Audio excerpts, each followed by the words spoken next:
উৎপাদনের অন্যতম শীর্ষ জেলা মুন্সিগঞ্জে আলুর দর পতনে বিপাকে কৃষক। তাদের অভিযোগ, যে দামে কেনা হচ্ছে আলু তাতে উঠে আসছে না উৎপাদন খরচও। বিস্তারিত জানাতে আলুর হাটে আছেন সহকর্মী নাসির উদ্দিন উজ্জ্বল। সরাসরি যাচ্ছি তার কাছে।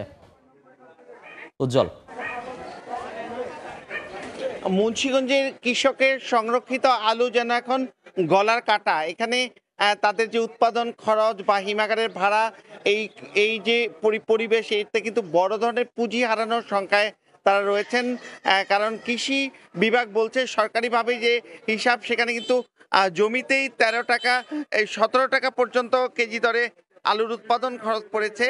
আর সেখানে হিমাগার ভাড়া 6 টাকা, অন্যান্য খরচ বাদে কিন্তু প্রায় 27 টাকার উপরে চলে গেছে তাদের উৎপাদন খরচ। সেই আলু কিন্তু হিমাগারে বিক্রি হচ্ছে মাত্র 11 টাকা কেজিতে, এবং সেখানে কিন্তু তাদের একেবারেই এখন এক দিশেহারা পরিবেশ। এবং আপনারা দেখছেন যে সেই হিমাগারের সংরক্ষিত আলু, সেই আলু কিন্তু বাজারে নিয়ে আসা হয়েছে। সেখানে পাইকারি বিক্রি হচ্ছে 16 থেকে 18 টাকা কেজি দরে, আর খুচরা বাজারে কিন্তু বিক্রি হচ্ছে 20 টাকা দরে। কিন্তু হিমাগারের থেকে খুচরা বাজার পর্যন্ত কিন্তু বড় একটা দরের ফারাক রয়ে গেছে। এবং এখানকার যে কৃষি অধিদপ্তর, তারা কিন্তু বলছে যে এর কারণ হচ্ছে যে জেলায় এবার কিন্তু 10,80,000 মেট্রিক টন আলু উৎপাদন হয়েছে। যেই উৎপাদন শুধু মুন্সিগঞ্জে নয়, পুরো দেশেই কিন্তু উৎপাদন বেশি হয়েছে। সেটি তারা বলছেন যে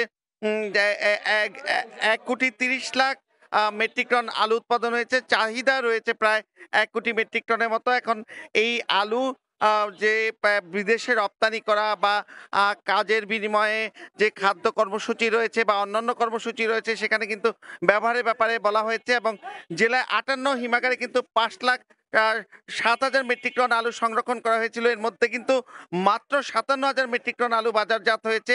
এখনো হিমাগারে রয়ে গেছে 4,55,000 মেট্রিক টন।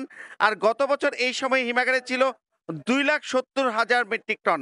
আর বাজারে গেল বছর কিন্তু এই সময় 60 টাকা কেজি দরে আলু বিক্রি হচ্ছে। এবং সরকার কিন্তু 40 টাকা কেজি দরে বেঁধে দিয়েছিল। কিন্তু এই যে বিপুল পরিমাণ আলু যে এখানকার 58টি হিমাগারে এখনো মজুত রয়ে গেছে, সেই আলুর কি হবে সেটি নিয়ে কিন্তু দুশ্চিন্তায় রয়েছে কৃষক। এবং এখানকার যে প্রান্তিক কৃষক যারা রয়েছে, যারা ঋণ করে এই আলু সংরক্ষণ করেছেন, তাদের কিন্তু নাভিশ্বাস অবস্থা। তো এই ছিল মুন্সিগঞ্জের আলুর হাটের সবশেষ।